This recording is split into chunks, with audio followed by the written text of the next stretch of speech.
I got into beach soccer in a local tournament in San Diego, California. There was this tournament that was going on and the US team was taking part in it. I didn't know anything of beach soccer. I was playing for an indoor team, the San Diego Sockers, and they ended up putting a team into this tournament as well.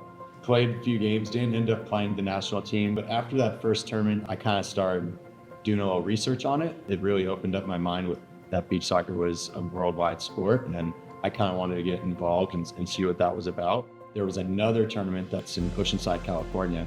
We ended up playing the national team in the final match. And after that match, that's kind of when conversation started with the head coach. When I was born, I had a procedure that was done. It's called a transposition of the great arteries.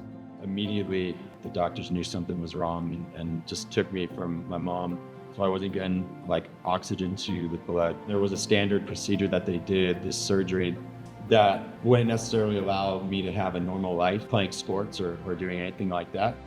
And then there was this brand new surgery that had just came out. If everything was successful, I would have a normal life. Being that my dad was a sportsman, a professional soccer player, he was like, I think that's what we probably want to do. The risk was kind of high, but the reward was high too. The surgery was successful.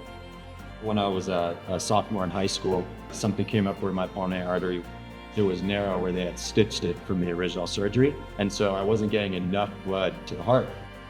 The last procedure that we wanted to do was the operation, where they had to go back in and slice that piece out and put somebody else's in there. The whole time while this was going on was, in my mind was, can I continue to play soccer? There was about 8 doctors that had a meeting and discussed my case. All of them said no to playing on the field anymore.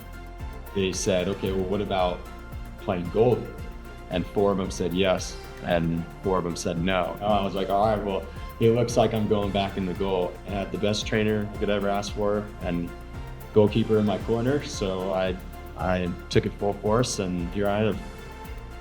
Hitting 100 caps for me with the national team, it's going to be a huge honor, big honor.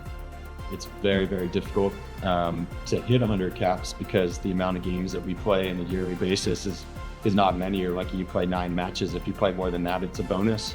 Now I'm in year 12 of playing beach soccer, and I'm finally at that moment where I'm going to cross 100. It's pretty incredible. There's not too many players that are around for that long that sacrifice so much for the game. I take big pride in that, and it's going to mean a lot. The life of a beach soccer player, it's tough. There's not a league in the US. In beach soccer, there's not much money. There's challenges, because we all have jobs, we all have normal lives, some of us have families. I do it because I love the game and I love to represent my country.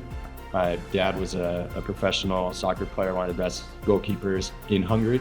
For me, continuing pushing the name and representing and playing for my country, I think it's a big thing for me, and that's why I do it.